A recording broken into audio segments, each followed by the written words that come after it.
Welcome back to our channel. हमने शुरू की है आपकी क्लास 9th और 10th की एनसीईआरटी। तो जो भी बच्चे एनसीईआरटी पढ़ना चाहते हैं वो चैनल को फॉलो कर अपनी कंप्लीट एनसीईआरटी को पढ़ सकते हैं, जिसका कोई भी चार्ज नहीं है। आपको पूरी एनसीईआरटी और उनके नोट्स फ्री में प्रोवाइड होंगे। सिर्फ आपने चैनल को सपोर्ट करना है, चैनल को सब्सक्राइब और दूसरों के साथ शेयर करके। देखिए, हम अभी जो हमारा चैप्टर कर रहे हैं वो क्लास 10th का फर्स्ट चैप्टर कर रहे हैं, जिसमें हम लास्ट में इंट्रोडक्शन देख चुके हैं, जिसमें हमने पढ़ा था कि आपका रासायनिक अभिक्रिया और समीकरण क्या होते हैं, दोनों में क्या अंतर है। रासायनिक अभिक्रिया में हमने देखा था यह क्या है, एक प्रक्रिया है, मतलब एक प्रोसेस है।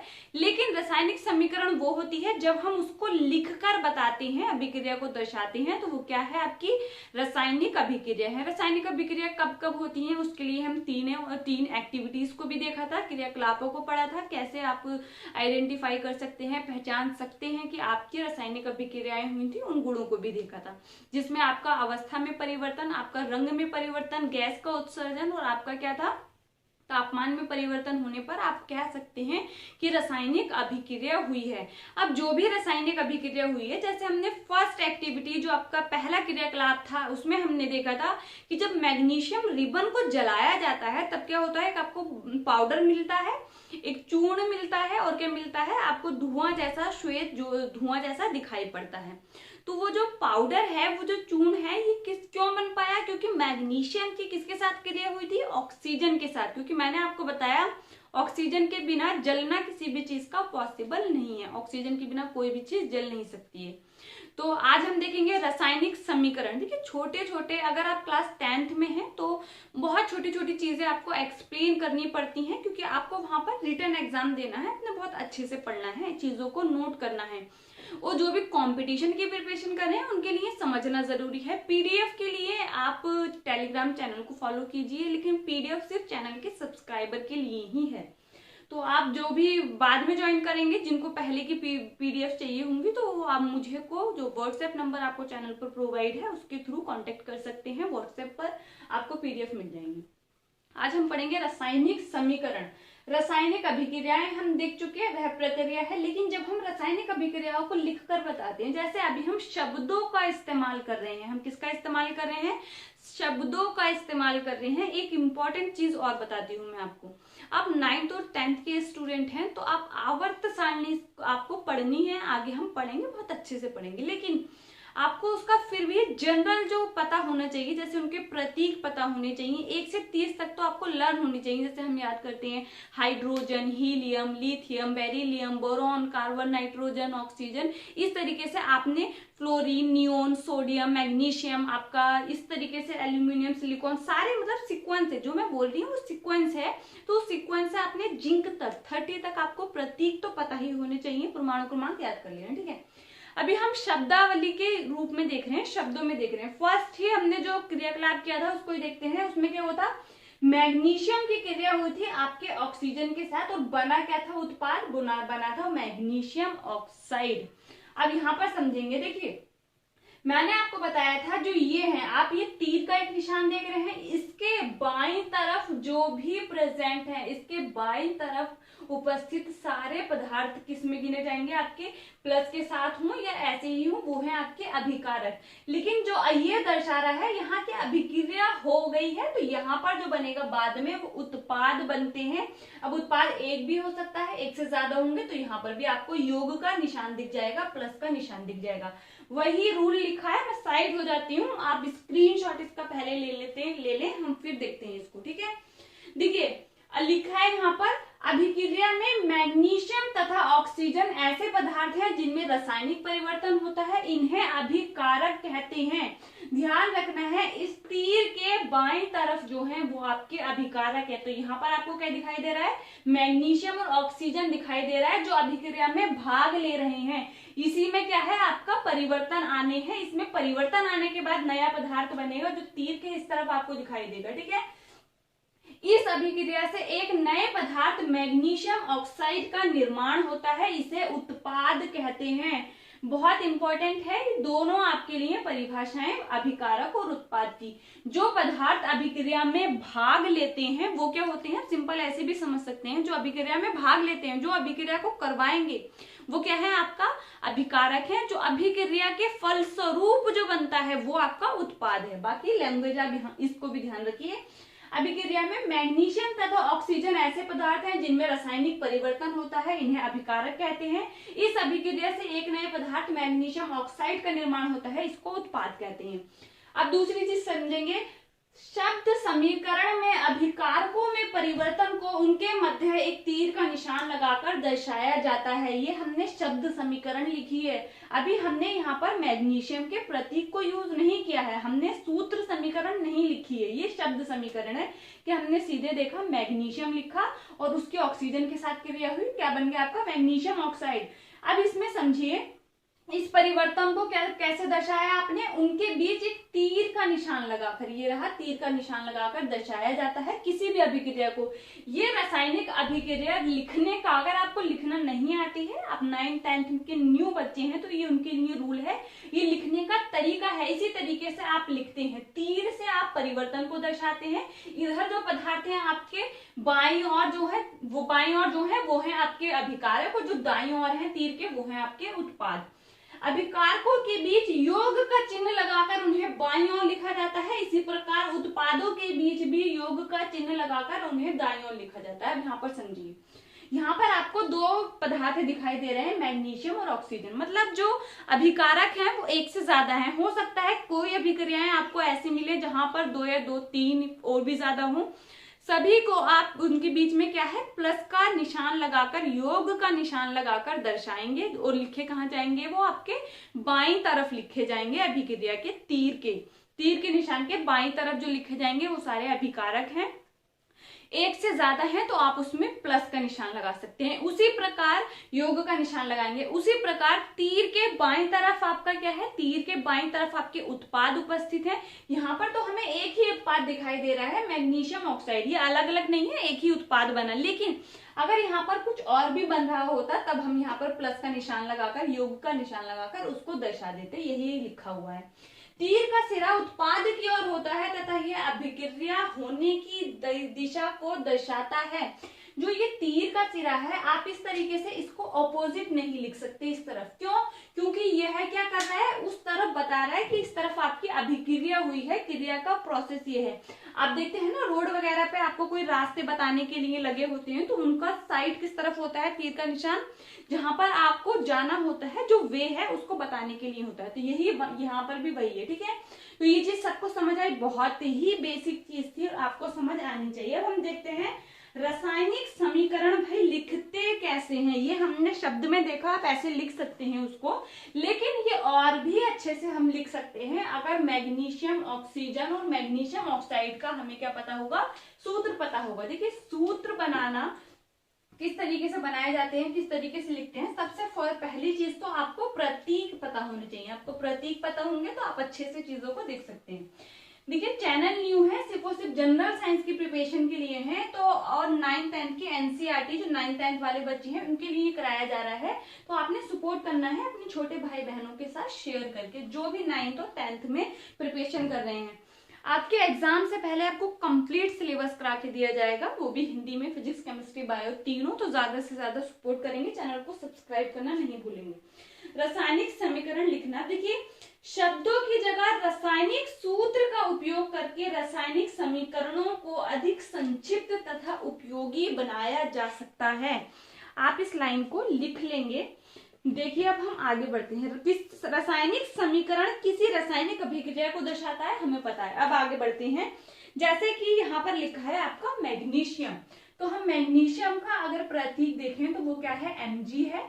प्लस आपको बता रखा है कि उसने, हमें पता है ऑक्सीजन के साथ क्रिया की है, तो ऑक्सीजन, फिर वही तीर का निशान आएगा और क्या बन जाएगा, मैग्नीशियम ऑक्साइड बन जाएगा। ये बन गया आपका मैग्नीशियम ऑक्साइड, ये रहा मैग्नीशियम ऑक्साइड का सूत्र, ठीक है। तो ये लिखना ज्यादा बेटर है। अब यहाँ पर समझिए, तीर के निशान के बाईं और दाईं ओर के तत्वों के परमाणुओं की संख्या गिनती कर उनकी तुलना करें। अब ये आता है कि हमने एक समीकरण लिखी, लेकिन क्या यह समीकरण संतुलित है? किस तरीके से समीकरण को संतुलित किया जाता है, इसके भी नियम है। उन नियमों को अगर आप अच्छे से समझेंगे और नोट करेंगे, जो मैं बोलूंगी उसको आप नोट करेंगे, तो आप देखेंगे आप किसी भी अभिक्रिया को क्या कर सकते हैं, संतुलित कर सकते हैं। अब यहाँ पर अगर हम देखें मैग्नीशियम में, यहाँ पर मैग्नीशियम है ये, तो मैग्नीशियम का हम बाईं ओर देखेंगे तो कितने तत्व है यहाँ पर, मैग्नीशियम बाईं ओर देखेंगे तो बाईं ओर है आपके एक तत्व है, बाईं ओर क्या है, एक तत्व है। दाईं ओर देखेंगे तो कितना है, दाईं ओर कहाँ, तीर के दूसरी तरफ, ठीक है। हम तुलना कर सकते हैं, गिन सकते हैं। यहाँ पर देखेंगे यहाँ पर भी क्या है, एक ही है, तो मतलब मैग्नीशियम संतुलित है। लेकिन अब बात करते हैं ऑक्सीजन की। ऑक्सीजन की संख्या को जब हम देखेंगे तो वो क्या है, यहाँ पर कितने ऑक्सीजन आपको दिखाई दे रहे हैं, 2 दिखाई दे रहे हैं, एक, यहाँ पर कितने हैं, 2 हैं। तो यहाँ पर अगर हम देखें जो मैग्नीशियम है उसमें अगर हम जाएंगे तो ऑक्सीजन यहाँ पर बाईं तरफ आपको दिखाई देगा 2, जबकि दाईं तरफ आपको कितने ऑक्सीजन दिखाई दे रहे हैं, एक ही ऑक्सीजन का परमाणु आपको दिखाई दे रहा है। किसी अभिक्रिया का ऐसा रासायनिक समीकरण जो है वो क्या एक ढांचा बनाता है आपका, वो एक ढांचा बनाता है। लेकिन क्या आप इसको बोल सकते हैं कि ये बराबर है या नहीं है? क्योंकि अगर हम देखें हमने क्या गिनना था, परमाणुओं की संख्या को गिनना था। यहाँ पर मैग्नीशियम बाईं ओर कितने हैं, एक है, दाईं ओर मैग्नीशियम हमने देखा एक है, बाईं ओर अब ऑक्सीजन को देखते हैं कितना है, 2 है, और दाईं ओर कितना है, एक है, ठीक है। लेकिन यदि परमाणुओं की संख्या बराबर नहीं है तो समीकरण असंतुलित है, क्योंकि समीकरण के दोनों ओर का द्रव्यमान बराबर नहीं है। इस चीज को समझिए, आपका एक द्रव्यमान संरक्षण का नियम है, law of mass of conservation. ये नियम कहता है आप परमाणुओं को या ऊर्जा को ना ही तो नष्ट कर सकते हैं और ना ही उसको उत्पन्न कर सकते हैं। ये एक सीधी सी डेफिनेशन है जो आपको अपने दिमाग में रखनी है। किसी भी अभिक्रिया में आप द्रव्यमान को ना ही तो नष्ट कर सकते हैं और ना ही उसको बना सकते हैं। इस चीज का मतलब आप इस चीज से रिलेट कीजिए। अगर मैं आपको बोलूं ये रहा आपका कैल्शियम कार्बोनेट, ये रहा आपका कैल्शियम कार्बोनेट, जब इसको गर्म किया गया तो ये बदल गया कैल्शियम ऑक्साइड और प्लस क्या बन गई, कार्बन डाइऑक्साइड गैस बन गई। ये एक अभिक्रिया है। अगर 100 ग्राम आपका कैल्शियम कार्बोनेट था तो यहाँ पर भी इन दोनों का मास मिलाकर 100 ग्राम ही आना चाहिए। मतलब 80 ग्राम देखें अगर ये बना है तो यहाँ पर ये कितना बनना होना चाहिए, 20 ग्राम बना होना चाहिए। यही है law of mass of conservation. मतलब द्रव्यमान संरक्षण का नियम बोलता है कि अभिक्रिया में या फिर किसी भी चीज में आप द्रव्यमान को ना ही तो उत्पन्न कर सकते हैं और ना ही क्या कर सकते हैं, उसको नष्ट कर सकते हैं। तो यही रूल इस पर अप्लाई कीजिए। जब यहाँ पर मैं ऑक्सीजन के 2 परमाणु थे तो वो दाएं और भी 2 होने चाहिए, इसलिए संतुलित करना आपके समीकरण को बहुत ज्यादा जरूरी होता है। अब ये जो हमने समीकरण लिखी है ये क्या है, ये अब देखेंगे, मैंने जो लाइन बोली है उनको नोट कर सकते हैं, आपकी लैंग्वेज है वो, ठीक है। किसी अभिक्रिया का ऐसा रासायनिक समीकरण ढांचा रासायनिक समीकरण कहलाता है। इस प्रकार उपयुक्त समीकरण मैग्नीशियम के वायु में जलने का ढांचा समीकरण है। इसको हम संतुलित कैसे करेंगे मैं आपको ऐसे सीधे नहीं बताऊंगी, आपको रूल्स के साथ जाना है, नियम के साथ जाना है। आपको किसके साथ जाना है, नियम के साथ आप जाएंगे तब आप आगे बढ़ेंगे। अब हम दूसरा जो पार्ट पढ़ेंगे वो क्या है, समीकरण को संतुलित करना। रासायनिक समीकरण क्या है, संतुलित करना। पार्ट्स हैं, आप उस चीज को समझेंगे, उसको नोट करेंगे, एक एक पॉइंट को नोट करना है, उसके बाद ही आप समझ पाएंगे। जैसे कि हमारा अब क्या है, संतुलित रासायनिक समीकरण। अब हमें क्या सीखना है, रासायनिक समीकरण को संतुलित करना, लिखना, ठीक है। अब इसके जो नियम है उनको आप अच्छे से सुनेंगे, सबने नोट डाउन करना है। पीडीएफ के लिए, नोट्स के लिए आप जो भी है हैंड रिटन आपको पीडीएफ मिल जाएगा, वो टेलीग्राम ग्रुप में मिलेगा, लेकिन वो चैनल के सिर्फ सब्सक्राइबर के लिए है। उसके लिए आपको व्हाट्सएप नंबर जो प्रोवाइड कराया गया है उस पर आपने स्क्रीनशॉट भेजना है कि आप चैनल के सब्सक्राइबर हैं और डेली व्यूवर हैं, तो आपको उसका पीडीएफ मिल जाएगा लास्ट में क्विक रिवीजन के लिए, ठीक है। अब देखिए रासायनिक अभिक्रिया में, और उसके पहले हमने क्या, परमाणु की संख्या क्या होनी चाहिए, समान होनी चाहिए। मतलब तीर के निशान के बाद आप देखें कि समीकरण जो है समान होनी चाहिए। अब हम यहाँ पर देखते हैं आपका क्रियाकलाप कौन सा था, आपका क्रियाकलाप था 1.3, 1.3 जो क्रियाकलाप था उसमें हमने देखा था कि जब सल्फ्यूरिक एसिड के अंदर कुछ जिंक के दानों को डाला गया था तो वहां पर क्या होता, तो आपका ZnSO4 बन गया था, मतलब जिंक सल्फेट बन गया था, और आपका हाइड्रोजन गैस का उत्सर्जन हुआ था, वहां पर हाइड्रोजन गैस निकली थी। तो उसको हम क्या समीकरण में इस तरीके से लिख सकते हैं, H2SO4 प्लस Zn, फिर क्या है तीर का निशान लाएंगे, ये है आपका जिंक और ये है H2SO4 सल्फ्यूरिक अम्ल, ये क्या है सल्फ्यूरिक अम्ल और ये है जिंक। फिर क्या बन गया था ZnSO4 आपका जिंक सल्फेट, और प्लस क्या हो गया था हाइड्रोजन गैस का उत्सर्जन हुआ था। अब इस समीकरण को ध्यान से देखिए और इसको मुझे आप अपने आप से काउंट करके बताएंगे कि क्या यह संतुलित है। हम इसके परमाणुओं की संख्या भी देखेंगे, बाईं ओर और दाईं ओर हम दोनों देखेंगे सब सारे परमाणु में क्या क्या है, लेकिन आप खुद से देखेंगे क्या यह अभिक्रिया संतुलित है। आप इस समीकरण को संतुलित समीकरण बोल सकते हैं। जैसे कौन कौन से तत्व है आपके पास, Zn है, फिर हाइड्रोजन है, फिर सल्फर है और ऑक्सीजन है। अगर Zn हम आपके बाईं तरफ देखते हैं तो Zn के कितने परमाणु हैं, सिर्फ एक ही परमाणु है। दूसरी तरफ हम देखें तो यहाँ कहाँ है Zn, यहाँ है, तो दाईं तरफ भी आपका एक ही परमाणु है। फिर बात करते हैं हाइड्रोजन की, हाइड्रोजन के यहाँ देखिए 2 परमाणु है, यहाँ कहीं है नहीं है। फिर आप दाईं ओर जाते हैं, दाईं ओर भी कितने हैं, 2 हैं, मतलब बाईं ओर भी 2 परमाणु है और दाईं ओर भी 2 ही परमाणु है। फिर देखेंगे दूसरा क्या आता है सल्फर, सल्फर का एक परमाणु यहाँ है जो कि बाईं ओर है और दूसरा परमाणु यहाँ है जो कि दाईं ओर है, मतलब एक एक परमाणु आपका दोनों तरफ है सल्फर का। फिर ऑक्सीजन के काउंट करते हैं, बाईं ओर देखते हैं कितने ऑक्सीजन है, 4 ऑक्सीजन है। फिर जब दाईं ओर जाते हैं तभी भी आपको कितने ऑक्सीजन दिखाई दे रहे हैं, 4 ऑक्सीजन दिखाई दे रहे हैं। इसका मतलब क्या है, यह जो समीकरण है वह एक संतुलित रासायनिक समीकरण है। आप लिख सकते हैं तीर के निशान के दोनों तरफ के प्रत्येक तत्व के परमाणु की संख्या समान है, इसलिए यह एक संतुलित रासायनिक समीकरण है। ये क्या है, एक संतुलित रासायनिक समीकरण है। आप इस तरीके से किसी भी रासायनिक समीकरण को देख सकते हैं काउंट करके अच्छे से। अभी आप स्टार्टिंग में प्रैक्टिस करेंगे, बाद में आपको ये अच्छे से देखकर ही पता चल जाएगा, ठीक है। अब देखिए, अब हम देखते हैं, आइए हम निम्न रासायनिक समीकरण को संतुलित करने का प्रयास करते हैं। जैसे हम एक उदाहरण लेते हैं Fe क्या है, लोहा जिसको आप बोलते हैं आयरन, क्या है आयरन, प्लस इसकी जल के साथ जब क्रिया होती है, क्या है जब इसकी जल के साथ क्रिया होती है तब आपका बनता है Fe3O4, क्या बनता है Fe3O4 प्लस आपका यहाँ पर Fe3O4 बनेगा, प्लस आपका हाइड्रोजन गैस का उत्सर्जन होगा। ये क्या बनी, आपकी हाइड्रोजन गैस बनी। अब इसमें देखते हैं, सबसे पहले रासायनिक समीकरण को संतुलित करने के लिए देखिए, सबसे पहले आप स्टेप 1 में जाएंगे, चरण 1 में जाएंगे। आपने नियम लिखने हैं, मैं बोल रही हूँ आप नियम लिखेंगे, मैं समझा दूंगी उसको। रासायनिक समीकरण को संतुलित करने के लिए सबसे पहले प्रत्येक सूत्र के चारों ओर एक बॉक्स बना लीजिए। अच्छा, यहाँ पर हम बॉक्स बनाने की बात क्यों कर रहे हैं, ये सबसे पहला नियम है, बच्चों को इसे समझना जरूरी है। आपने क्या करना है, इसके चारों तरफ सभी के बॉक्स बना लेना है। क्यों बनाना है, क्योंकि यह आपको यह दर्शाता है कि आपने इन बॉक्स के अंदर कोई छेड़छाड़ नहीं करनी है।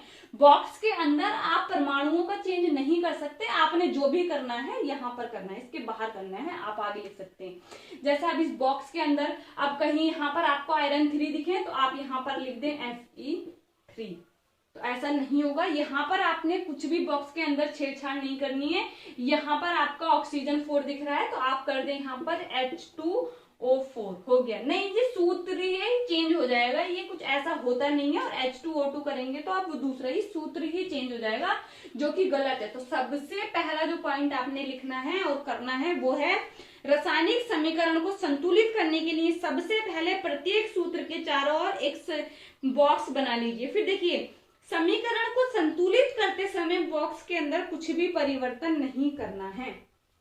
संतुलित जब रासायनिक समीकरण को संतुलित करना है तो अभी बताया गया है आपको बॉक्स के अंदर अब कोई भी परिवर्तन नहीं करना है। जो भी करना है आप इसके आगे यहाँ पर लिख कर देंगे। हम देखेंगे स्टेप आपका 1 है कि आपने क्या किया, उसके आगे बॉक्स बना लिए, ठीक है। अब इन असंतुलित समीकरण में विभिन्न तत्वों के दूसरा जो स्टेप है, अगर हम फर्स्ट स्टेप आपने देखा कि हमने इसमें बॉक्स बना लिया, अब चरण सेकंड देखेंगे, चरण दूसरा देखेंगे, इसमें क्या करना है।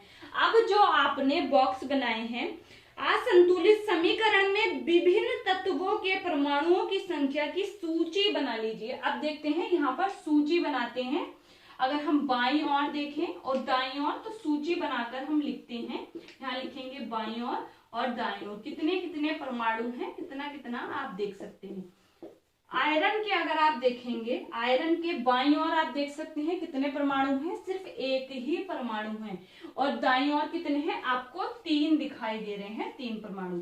फिर हम बात करते हैं हाइड्रोजन की, तो हाइड्रोजन के परमाणु को काउंट करेंगे कितने हैं, यहाँ पर 2 हैं, बाईं ओर कितने हैं, 2 हैं, और दाईं ओर जाते हैं तब भी आपको 2 ही दिखाई पड़ रहे हैं। फिर आते हैं ऑक्सीजन पर, ऑक्सीजन के कितने हैं, 1 परमाणु है और यहाँ पर कितने हैं, 4 हैं। मतलब बाईं ओर तो आपको 1 ही दिखाई दे रहा है लेकिन यहाँ पर 4 दिखाई दे रहे हैं। तो इसका मतलब साफ साफ पता चल रहा है कि ये जो है आपका एक संतुलित रासायनिक समीकरण नहीं है, ठीक है। कितना यहाँ पर आपको दिखाई दे रहा है, आपका आयरन का 1 ही परमाणु है लेकिन दाईं ओर आपको 3 परमाणु दिखाई दे रहे हैं। यहाँ पर आपको बाईं ओर देखेंगे हाइड्रोजन के तो 2 हैं और दाईं ओर भी 2 ही हैं। ऑक्सीजन आपका बाईं ओर 1 है लेकिन दाईं ओर कितना है, 4 है, ठीक है। ये स्टेप सेकंड है, चरण 2 है। अब तीसरे चरण की तरफ बढ़ते हैं। चरण, सारे चरण को अच्छे से नोट करना है, यही स्टेप आपको बताएंगे कि आपने क्या करना है।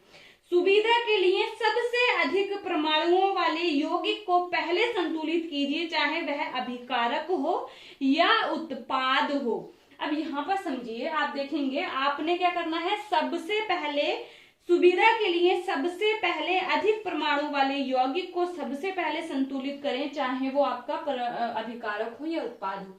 तो मतलब अगर हम देखें यहाँ पर सबसे ज्यादा परमाणु हमें कहाँ दिखाई दे रहे हैं, यहाँ पर दिखाई दे रहे हैं, जो कि किस में है, उत्पाद में है। यहाँ पर अगर हम देखें तो हमें स्टेप 3 में, चरण 3 में यही बताया गया है कि यही करना है कि सबसे पहले आप उसको संतुलित करने की कोशिश कीजिए जिसमें ज्यादा तत्व है। यहाँ पर आयरन के अब हम इसको संतुलित करने की कोशिश करते हैं और किससे शुरुआत करते हैं, अगर हम देखें यहाँ पर हम शुरुआत करेंगे आपका आयरन से। पहले सबसे पहले कि इसमें भी अगर हम देखें तो किसके हैं सबसे ज्यादा, ऑक्सीजन के हैं। तो ऑक्सीजन में अगर हम देखें यहाँ पर आपको 4 दिखाई दे रहे हैं ना, तो ऑक्सीजन से ही शुरुआत करते हैं। तो ऑक्सीजन के यहाँ कितने हैं, 4 हैं।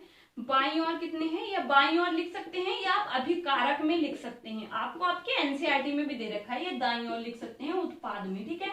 बाईं ओर कितने आपको ऑक्सीजन दिखाई दे रहे हैं, सिर्फ और सिर्फ कितना है, 1 ही ऑक्सीजन है यहाँ पर, और यहाँ पर कितने हैं, 4 हैं। तो मतलब यहाँ पर आपको 4 से मल्टीप्लाई करना पड़ेगा, तब यहाँ पर कितने होंगे आपके ऑक्सीजन, 4 हो जाएंगे। तो यहाँ पर तो मैंने आपको बताया था आपने बॉक्स के इधर उधर नहीं करना है, यहीं पर लिखना है। तो हम यहाँ पर कर देंगे 4, यहाँ पर हमने क्या लिखा, 4 लिखा। जो नई हमारे सामने समीकरण आएगी वो क्या होगी आपकी, वो है आपकी Fe3 Fe+4H2O, आपका तीर का निशान है, फिर Fe3O4+H2 गैस। ये है आपकी नई समीकरण, ये हमने यहाँ पर देखा, इसको हम अभी आगे देखते हैं, ठीक है। इसमें आप लिख सकते हैं ऑक्सीजन परमाणु को हमने संतुलित किया है। यह याद रखना आवश्यक है कि परमाणुओं की संख्या बराबर करने के लिए हम अभिक्रिया में शामिल तत्वों यौगिकों को सूत्रों में नहीं बदल सकते हैं।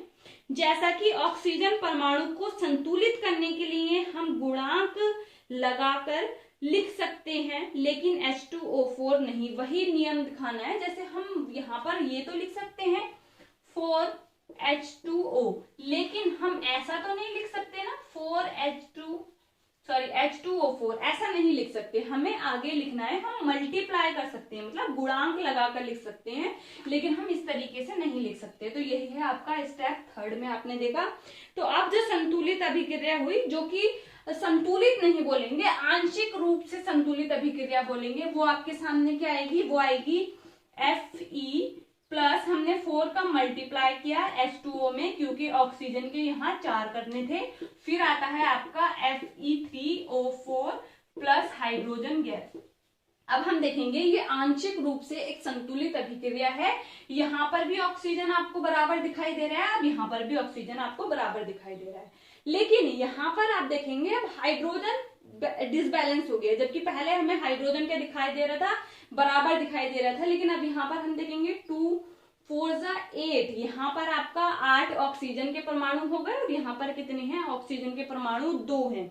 तो अब चरण 4 देखते हैं कि चरण 4 क्या बोलता है। चरण 4 में, स्टेप 4 में आपने क्या करना है, तो देखिए Fe तथा हाइड्रोजन परमाणु अब भी संतुलित नहीं है, इसीलिए तो हम इसको आंशिक रूप से संतुलित समीकरण बोल रहे हैं, क्योंकि Fe और यहाँ पर आपका जो हाइड्रोजन है वो अभी भी असंतुलित है। ठीक है, Fe तो था ही पहले ही, यहाँ पर 3 है, यहाँ पर 1 ही है, अब हाइड्रोजन भी हो गया। तो अब देखेंगे इनमें से किसी एक तत्व को चुनकर आगे हम बढ़ते हैं और क्या करते हैं, आंशिक रूप से संतुलित समीकरण में हाइड्रोजन परमाणु को संतुलित करते हैं। अब हम किसको लेंगे, हाइड्रोजन को लेने की कोशिश करते हैं। फिर देखिए हाइड्रोजन परमाणु को बराबर करने के लिए दाईं और हाइड्रोजन अणु की संख्या को 4 कर देते हैं। अगर आप देखेंगे यहाँ पर क्या है आपकी दाईं और भी हमें क्या करना है, 4 यहाँ पर लिख देंगे तो ये क्या हो जाएगा, 2 4 8 हो जाएगा ना। तो इसको हम अब कैसे लिख सकते हैं, Fe प्लस H2O4 तो मल्टीप्लाई में था ही, फिर हम उत्पादों की तरफ जाते हैं, तब क्या करते हैं Fe3O4, फिर यहाँ पर भी 4 से मल्टीप्लाई, 4 से गुणा कर देते हैं। तो यहाँ पर आप देखेंगे 2 चौका 8 और यहाँ पर भी कितना है, 2 चौका 8, मतलब अब हाइड्रोजन भी क्या हुआ, संतुलित हो गया है। समीकरण अब क्या होगी, ये होगी। अब इसके बाद भी अभी भी क्या है, ये समीकरण संतुलित रासायनिक समीकरण नहीं है, ये समीकरण आपकी संतुलित नहीं है, नोट कर लिया होगा आपने। अब हम बढ़ते हैं चरण 5 की तरफ। प्योरली आप एनसीईआरटी को देख सकते हैं, हम आपके एनसीईआरटी का पूरा एक एक लाइन, एक एक कॉन्सेप्ट आपको एनसीईआरटी की लैंग्वेज के साथ ही दे रहे हैं, तो टेंशन लेने की जरूरत नहीं है, सब बच्चे एनसीईआरटी लेकर बैठेंगे। देखिए जो समीकरण अभी हमने लिखा था उसमें क्या था कि तीसरा तत्व जो था उसको चुनिए। अब तक वो क्यों है, क्योंकि वो असंतुलित है। आप पाएंगे कि केवल लोहा ही एक तत्व है जिसे संतुलित करना शेष है। सिर्फ अब कौन सा बचा है, आयरन बचा है। अगर आप ध्यान से देखेंगे दाईं और आयरन में कितने हैं आपको दिखाई दे रहे हैं, अभी कारक में आप आयरन में कितने देख सकते हैं, 1 है, लेकिन दाईं और जब उत्पाद में आते हैं तब आपको कितना दिखाई दे रहा है, उत्पाद में 2 आपको 3 दिखाई दे रहे हैं। उत्पाद में कितने हैं, Fe3 है ना, तो यहाँ पर कितना है, 1 ही है, लेकिन यहाँ पर कितने हैं, 3 है। यहाँ पर 1 है, यहाँ पर आयरन 3 है, तो हम यहाँ पर 3 से मल्टीप्लाई कर देते हैं, तब ये हमारा पूरा हो जाएगा। मतलब अब जो आपका समीकरण आएगा वो क्या होगा आपका, अब जो समीकरण आएगा, अगर हम एक कंप्लीट संतुलित समीकरण को देखेंगे वो क्या आएगा, 3 हमने मल्टीप्लाई किया, 3Fe प्लस 4H2O, आपका तीर का निशान जो उत्पादों की तरफ जिसका सिरा दिखाई दे रहा है आपको, और फिर आ जाता है आपका 4H2। अब आप देखेंगे तो यह रही आपकी संतुलित रासायनिक समीकरण। ठीक है, अब 6 में देखेंगे आप, इसका हम देख सकते हैं स्टेप सेकंड, क्योंकि हमें चेक करना भी बहुत जरूरी होता है। 6 में देखेंगे, स्टेप 6 में देखेंगे, अंत में इस संतुलित समीकरण की जांच के लिए हम समीकरण में दोनों ओर के तत्वों की परमाणुओं की संख्या का परिकलन करते हैं। समीकरण में दोनों ओर के तत्वों की परमाणु की संख्या बराबर है, अतः यह क्या है, अब एक संतुलित रासायनिक समीकरण है। आप चाहें तो लिखकर भी देख सकते हैं, बाईं ओर देखेंगे और दाईं ओर देखेंगे, आपका बाईं और कौन सा दाईं ओर, मतलब अभिकारक और उत्पाद में आप देख सकते हैं। बाईं ओर अगर आप अब आयरन देखेंगे तब आपको 3 दिखाई पड़ रहे हैं, दाईं ओर देखेंगे तो 3 दिखाई पड़ रहे हैं। फिर आप आते हैं हाइड्रोजन पर, 2 चौका 8, मतलब आपको हाइड्रोजन के कितने परमाणु दिखाई पड़ रहे हैं, 8 दिखाई पड़ रहे हैं बाईं ओर। दाईं ओर देखेंगे 2 चौका 8, मतलब आपको 8 दिखाई पड़। फिर आते हैं ऑक्सीजन पर, ऑक्सीजन कितना 4 दिखाई पड़ रहा है, यहीं से तो मल्टीप्लाई दिखाई दे रहा है ना आपको। ऑक्सीजन के कितने हैं 4 परमाणु दिखाई पड़ रहे हैं, और यहाँ भी ऑक्सीजन के कितने हैं 4। मतलब क्या है, यह एक कंप्लीट संतुलित रासायनिक समीकरण है। ठीक है, इस तरीके से आप किसी भी रासायनिक समीकरण को संतुलित कर सकते हैं। जो स्टेप आपको बताए गए हैं उनको याद कर।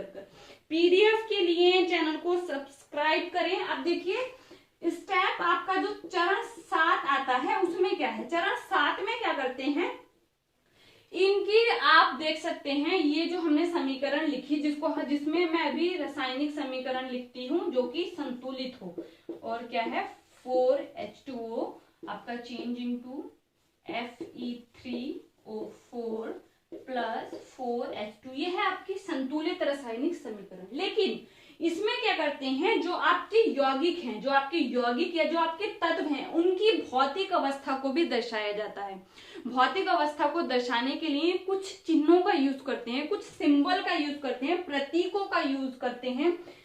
जैसे कि अगर हम देखें कि आप देखेंगे कि जो आपका, अगर हम इस अभिक्रिया को अगर हम देखें तो हाँ हम लिखेंगे, जैसे रासायनिक समीकरण में अभिक्रिया में हम क्या लिखेंगे, 3-4 प्रतीक यूज किए जाते हैं। एल किया जाता है आपका द्रव के लिए, एस किया जाता है आपका ठोस के लिए, जी किया जाता है आपका गैस के लिए, और एक होता है AQ, ये जलीय विलयन को दिखाने के लिए, मतलब एक्वास। ठीक है, तो ये लिखा जाता है। इस समीकरण को अगर हम लिखेंगे अब तो ये होगा आपका 3Fe, ये क्या है, एस का मतलब क्या है, Fe आयरन जो है आपका ठोस अवस्था में है। फिर देखेंगे 4H2O गैस, लेकिन यहाँ पर आप देखें हमने वाटर के आगे क्या लिखा है, गैस लिखा है, मतलब जो जल है आपका वो आपका जल के द्रव के रूप में नहीं है, जल वाष्प के रूप में। ठीक है, ये भी ध्यान रखना है। फिर देखते हैं Fe3O4 को हमने कैसे लिखा है, Fe3O4 के लिए लिखेंगे सॉलिड के रूप में है, H2 तो हमें दिखाई दे रहा है, H2 के आगे हम J लिखेंगे, वो क्या है, एक गैस है। तो ये भी क्या है आपका चरण 7 है, जिसमें आप उनकी फिजिकल अवस्था बताते हैं। तो आप लिख सकते हैं रासायनिक समीकरण से अधिक सूचनापूर्ण, रासायनिक समीकरण को अधिक सूचनापूर्ण बनाने के लिए अभिकारकों तथा उत्पादों के रासायनिक सूत्र के साथ उनकी भौतिक अवस्था को भी दर्शाया जाता है। अभिकारकों तथा उत्पादों के गैस, जलीय, ठोस अवस्था में क्रमशः G, L, AQ तथा S दर्शाया जाता है। ठीक है, अब देखेंगे आप, फिर आता है आपका कि आपको कुछ स्टेप्स ऐसे होते हैं फॉलो करने पड़ते हैं। जैसे आपको कुछ कंडीशन दी गई होती है कि कोई अभिक्रिया सूर्य के प्रकाश में ही हो सकती है। जैसे आप देखेंगे प्रकाश संश्लेषण क्रिया जो है सूर्य के प्रकाश में ही होती है, कुछ इतने टेम्परेचर पर ही हो सकती है, तो वो भी दर्शाया जाता है, वो तीर के निशान के ऊपर हम दर्शा सकते हैं। जैसे कि अगर मैं यहाँ पर देखूं आपका कार्बन मोनोऑक्साइड क्या है, एक गैस के रूप में है। यहाँ पर आपका प्लस देखेंगे, इसमें क्या है, हाइड्रोजन गैस है, ये क्या है, गैस है। ये किसमें आपका चेंज हुआ, ये आपका चेंज हुआ CH3OH, मैथिल एल्कोहल CH3OH, जो कि लिक्विड है, यहाँ पर दर्शा दिया। यहाँ पर इस अभिक्रिया को दर्शाने के लिए इसके तीर के ऊपर बताया गया है, यहाँ पर लिखा गया है 340 ATM, मतलब ये इस प्रेशर पर ही ये क्रिया हो सकती है। अगर इससे कम या ज्यादा प्रेशर दिया जाएगा तभी अभिक्रिया पूर्ण नहीं होगी। इसी तरीके से कोई उत्प्रेरक की उपस्थिति में भी होती है तो वो भी ये दर्शा सकते हैं। तो ये आपका कंप्लीट है कि आप रासायनिक समीकरण को कैसे लिख सकते हैं। एक एक स्टेप जो बोला मैंने आपको, उसको आपने लिखना है, समझना है। पीडीएफ को जरूर देखेंगे, उसके आप नोट्स बनाइए। उससे पीडीएफ के लिए चैनल को सब्सक्राइब और शेयर कीजिए, यही है। मिले हमसे हर सुबह 10 बजे 10th और 9th के एनसीईआरटी के साथ। तो चैनल पर नए हैं तो सब्सक्राइब कीजिए। Thank you.